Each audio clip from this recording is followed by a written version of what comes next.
tenir le L. Une simple formalité pour certains et pour d'autres, un réel exercice.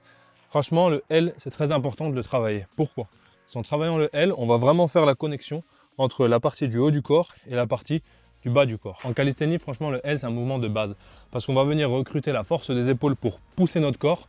On va utiliser aussi les fléchisseurs de hanches pour pouvoir maintenir les jambes bien droites. Donc on va travailler d'une part les abdominaux profonds pour arriver à pouvoir se soulever, mais aussi la coordination, bien sûr, pour pouvoir arriver à combiner un mouvement de poussée et un mouvement de contraction des fléchisseurs de hanches. Forcément, il y a plusieurs progressions. On n'arrive pas à attaque et hop, on se met comme ça, on fait un L.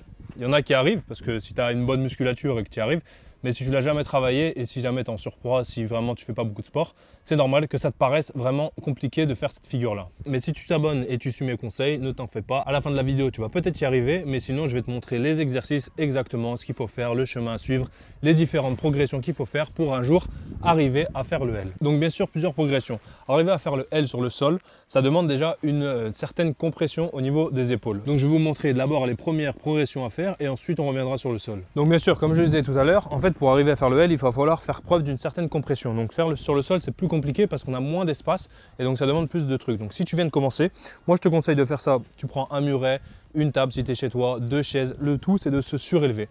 Et donc quand tu arrives à se surélever, forcément pour faire le L, il faut arriver à supporter son corps, son poids pardon. Donc sur une table, tu vas essayer de te pousser, ça c'est facile, enlever une jambe, enlever l'autre. Donc déjà, juste dans cette position, si tu arrives à tenir comme ça veut dire que tu vas pouvoir passer à la progression suivante. Mais si jamais tu n'y arrives pas, je te conseille de rester comme ça, enlever une seule jambe et juste de pousser.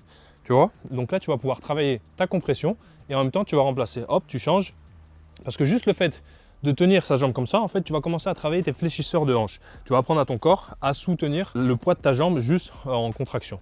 Donc juste, tu le fais comme ça, fais tes sorties. Donc très important, quand tu fais ton L, il ne faut pas être comme ça. Il faut sortir les épaules. Vraiment, il faut avoir la tête levée, sortir vraiment loin. Et donc une fois que tu arrives à faire ça, tac, tu vas pouvoir commencer. Tu peux par exemple faire des séries de 10, 12 poussées comme ça, tac. Et à chaque fois, tu essaies de tenir une seconde de plus, tac, une seconde, tac, tu redescends, tac, une seconde et tu redescends. Donc tu vois, quand je fais ça, mes abdos ils commencent à se contracter. Donc toi, ce sera la même chose. Pour y arriver, tu vas devoir développer des abdos et tu vas développer petit à petit la force des épaules. Donc une fois que tu arrives à faire ça et que tu arrives à tenir une dizaine, une quinzaine de secondes dans cette position-là, tu vas pouvoir commencer à faire les progressions suivantes. Donc forcément dans cette position-là, pour atteindre le L qui est lui, les jambes pliées, toi tu vas pouvoir juste tendre une jambe, tendre l'autre. Une jambe après l'autre. Donc tu vois, déjà tu commences à travailler vraiment des bases de fondation. Donc bien sûr ici la taille ça rentre en jeu. Il y en a beaucoup qui vont dire non c'est impossible, j'arrive pas à décoller, j'ai les bras trop courts. En fait, c'est pas que vous avez les bras trop courts, c'est que vous manquez de compression tout simplement. Bien sûr, ceux qui ont des envergures énormes comme les joueurs de NBA, ce sera plus simple. Si tu as des bras vraiment plus longs que ton corps, bah oui, ce sera plus simple de te soulever. Mais si toi tu les as pas plus longs, si tu les as plus courts, bah tu vas devoir travailler plus ta compression. Donc tout est toujours faisable.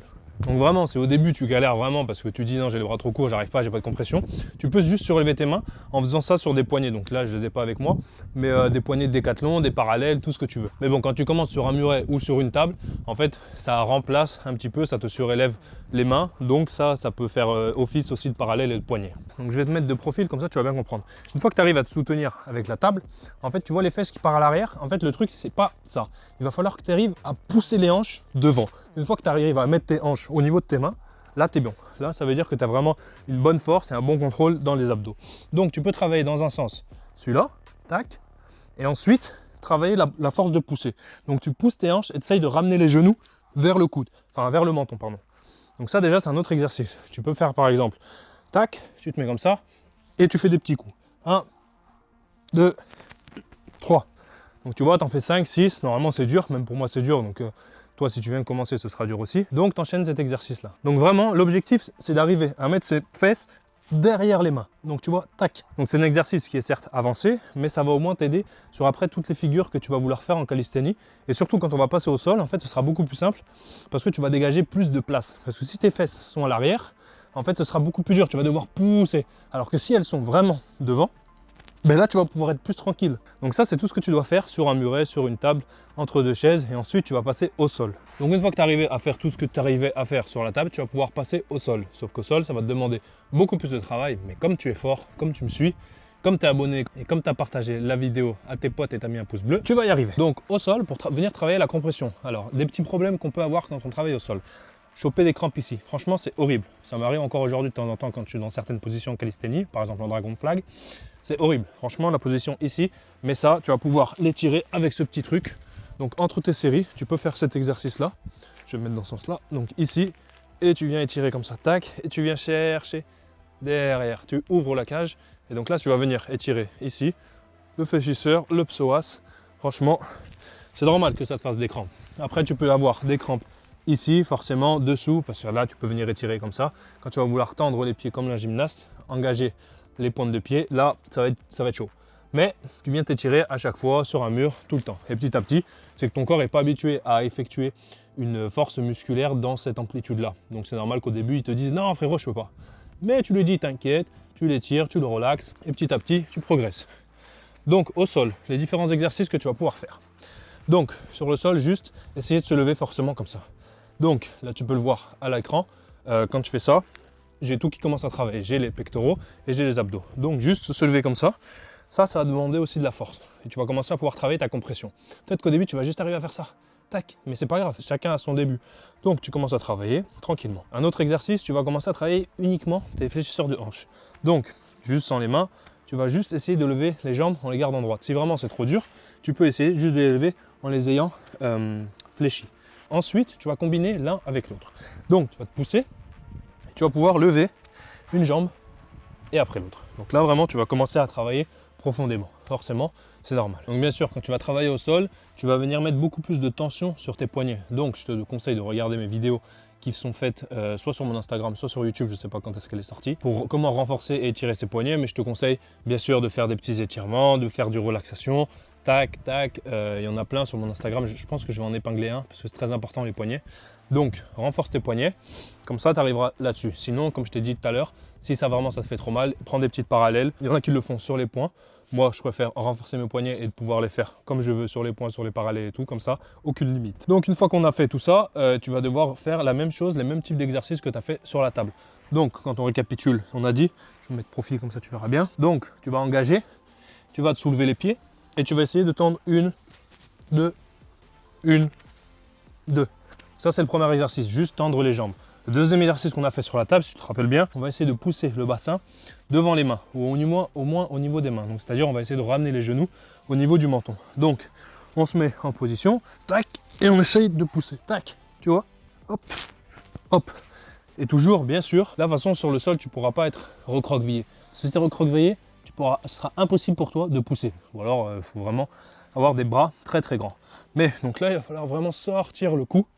Et là, tu viens mettre tes petits coups. Tac. Et donc, une fois que tu as fait le premier exercice, le deuxième exercice, petit à petit, forcément, il ne faut pas non plus brûler les étapes, tu vas pouvoir combiner le fait d'arriver à te soutenir comme ça, et petit à petit tu vas pouvoir tendre les jambes. Donc tu vois, forcément on arrive au fin de la vidéo et à force de faire les exercices je commence à être fatigué, mais si tu continues à t'entraîner, tu vas pouvoir te mettre en position, lever une jambe et lever l'autre et obtenir tes premières secondes de L-sit. Donc n'hésite pas en commentaire à me dire sur à quel point tu bloques, ce qui te bloque, où est-ce que ça te fait mal, comme ça moi je sais la prochaine vidéo où est-ce que je peux te répondre, ou même je te répondrai directement en commentaire. En attendant, on n'arrête jamais de t'entraîner. Le L-sit, c'est vraiment une figure de base. Si tu veux commencer la calisthénie ou même si tu veux juste être en forme et pouvoir conserver une bonne forme musculaire, travailler tes abdos en profondeur. Parce que je n'ai pas montré, mais par exemple, tu as cet exercice des gymnastes, des abdos. Celui-là, très efficace pour venir travailler les abdos profonds et ta compression de hanche. Donc forcément, tu peux le faire. Au début, plus tu vas mettre tes mains loin, plus ce sera difficile de lever les jambes. Plus tu les mets proches, plus c'est simple, tu peux plier les jambes pour que ce soit plus simple.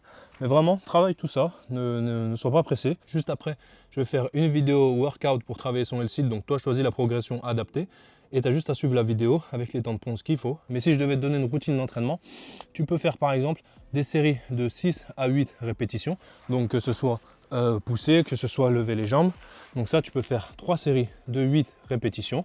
À chaque fois, tu prends un temps de repos. Pendant ton temps de repos, tu peux faire, comme on a dit, un peu d'étirement de fléchisseur de hanche, un peu d'étirement d'ischio ou de voûte plantaire.